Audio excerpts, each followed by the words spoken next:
بسم اللہ الرحمن الرحیم، السلام علیکم۔ ایک دور تھا نا جب سونے سے تجارت ہوتی تھی، پھر چاندی اور تانبے کے سکوں نے اس کی جگہ لے لی ہے، اور پھر وقت بدلنے کے بعد کاغذ کے نوٹ آ گئے۔ چائنا سے شروع ہوئے تھے یہ کاغذ کے نوٹ پیدا ہوئے، لیکن اب وقت بدلنے کے ساتھ ساتھ ہر چیز بدل رہی ہے، کرنسی بھی بدل رہی ہے، لوگ بھی بدل رہے ہیں، شکلیں بدل رہی ہیں، اور کاغذ کے نوٹ بھی اب قصہ ماضی بنتے جا رہے ہیں، بلکہ پارینہ۔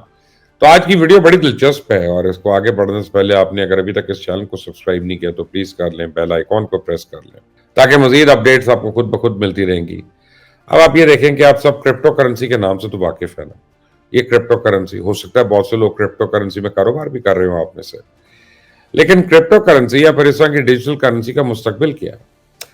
کون سے ممالک ایسے ہیں جو ڈیجیٹل کرنسی میں کاروبار کرنے کا سوچ رہے ہیں، اور کون سے ایسے ملک ہیں جنہوں نے اس کو باقاعدہ قانونی درجہ دے کر اس پہ کام شروع کر دیا؟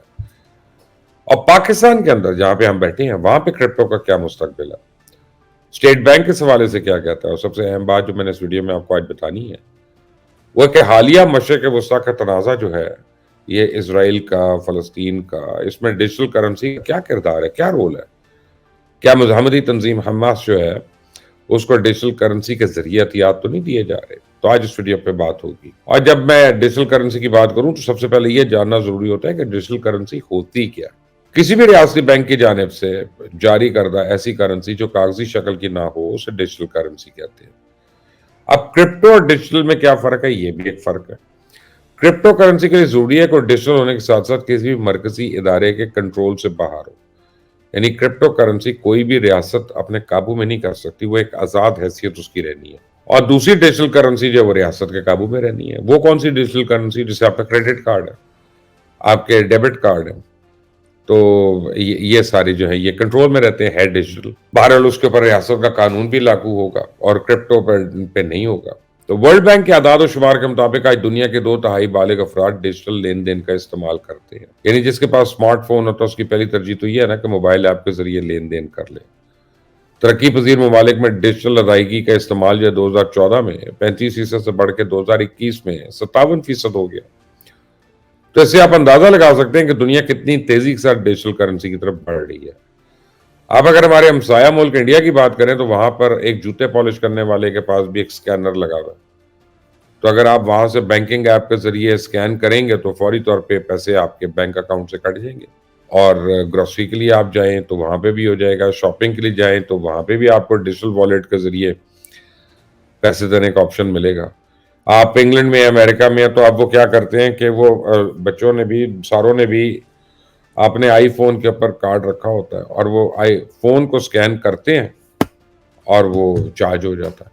تب پاکستان کی بات کریں تو یہاں بھی لوگوں کو تو معلوم ہے کہ اگر ہم بینک ٹرانسفر سے پیسے لیں گے تو ہمیں ٹیکس دینا پڑے گا، ایف بی آر کو پتا چلے گا، تو اس لیے یہاں صرف ٹیکس دینا نہ پڑے اس لیے دکانداروں نے اپنی دکانوں پر لکھ کے لگایا ہوتا ہے کہ صرف کیش لیں گے، آپ بینک کے ذریعے پیمنٹ نہیں کر سکتے، ورنہ کہتے ہیں اچھا جی آپ کو 2.5%، 3% کریڈٹ کارڈ کے اوپر آپ کو زیادہ پے کرنا پڑے گا۔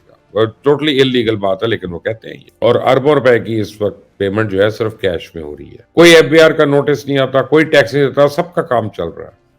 اس وقت پوری دنیا میں ڈیجیٹل کرنسی کے فروغ کے لیے کام ہو رہا ہے۔